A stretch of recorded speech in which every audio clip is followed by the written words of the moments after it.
സ്ത്രീ, ബെയ്രാജാവൈ എന്നീ സിനിമകൾക്ക് ശേഷം ഐശ്വര്യ രജനീകാന്ത് സംവിധാനം ചെയ്ത സിനിമയാണ് ലാൽ സലാം.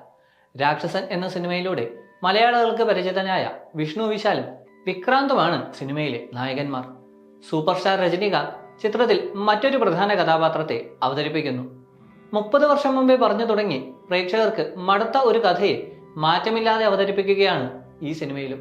തമിഴ്നാട്ടിലെ മുറാദാബാദ് എന്ന ഗ്രാമത്തിൽ നടക്കുന്ന ഹിന്ദു മുസ്ലിം കലാപവും അതിന്റെ പശ്ചാത്തലത്തിൽ 2 ക്രിക്കറ്റ് ടീമുകളുടെയും കഥയാണ് ഈ ചിത്രം പറയുന്നത്.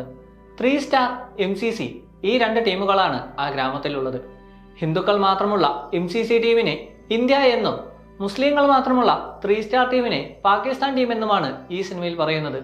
സയ്യിദ് ഗർമാനി, മൻസൂർ അലിഖാൻ പട്ടോടി, മുഹമ്മദ് അസറുദ്ദീൻ, സഹീർ ഖാൻ, മുഹമ്മദ് കൈഫ്, ഇർഫാൻ പഠാൻ, മുഹമ്മദ് ഷമി തുടങ്ങിയ മുസ്ലിം കളിക്കാർ ഇന്ത്യക്ക് വേണ്ടി ഗ്രൗണ്ടിൽ ഇറങ്ങിയിട്ടുള്ള കാര്യം ഇതിന്റെ രചയിതാക്കൾ മറന്നതാണോ, അതോ ഇന്ത്യയിൽ ഹിന്ദുക്കൾ മാത്രമേ പാടുള്ളൂ എന്ന ചിന്ത കാരണം അങ്ങനെ വന്നതാണോ എന്ന് ചിന്തിക്കേണ്ടിയിരിക്കുന്നു.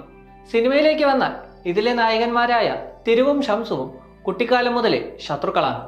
അതിന്റെ കാരണത്തെ പ്രേക്ഷകരിലേക്ക് എത്തിക്കുന്നതിൽ എഴുത്തുകാർ പരാജയപ്പെട്ടു എന്ന് പറയേണ്ടി വരും. ഷംസുവിന്റെ അച്ഛനായ മൊയ്തീൻ ഭായ് എന്ന കഥാപാത്രമായാണ് രജനീകാന്ത് ഈ സിനിമയിൽ എത്തുന്നത്. സിനിമയുടെ തുടക്കത്തിൽ തന്നെ ഗ്രാമത്തിൽ ക്രിക്കറ്റ് മത്സരം കാരണം ഹിന്ദു മുസ്ലിം സംഘർഷം ഉണ്ടാവുന്നതാണ് കാണിക്കുന്നത്. ഇതിനെ ചുറ്റിപ്പറ്റിയാണ് സിനിമ പിന്നീട് മുന്നോട്ട് പോകുന്നത്. ഈ ഹിന്ദു മുസ്ലിം സംഘർഷം ഊതിപ്പെരുപ്പിച്ച് ലാഭം കൊയ്യുന്ന രാഷ്ട്രീയക്കാരുടെ കഥാപാത്രങ്ങളും സിനിമയിലുണ്ട്. എന്നാൽ തിരക്കഥയുടെ ബലമില്ലായ്മയിൽ അവർക്കും പ്രാധാന്യമില്ലാതാകുന്നുണ്ട്.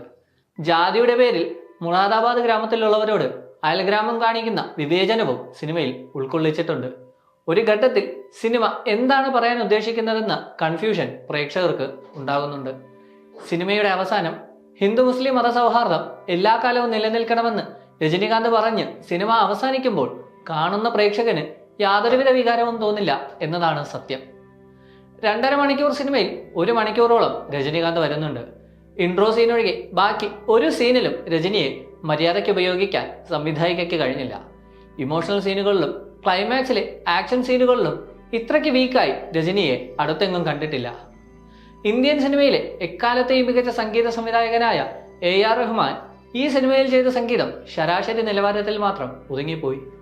നായകനായ വിഷ്ണു വിശാലിന്റെയും പഴയകാല കോമഡി നടൻ സെന്തിലിന്റെയും തമ്പി രാമയുടെയും പ്രകടനങ്ങൾ മികച്ചു നിന്നു. വിഷ്ണു രംഗസ്വാമിയുടെ ഛായാഗ്രഹണവും 1993 കാലഘട്ടം പുനർനിർമ്മിച്ച രാമു തങ്കരാജിന്റെ കലാസംവിധാനവും പ്രശംസ അർഹിക്കുന്ന ഘടകങ്ങളാണ്. പറഞ്ഞു പഴകിയ കഥയുടെ വികലമായ ആവർത്തനം മാത്രമായി മാറുന്നുണ്ട് ലാൽ സലാം.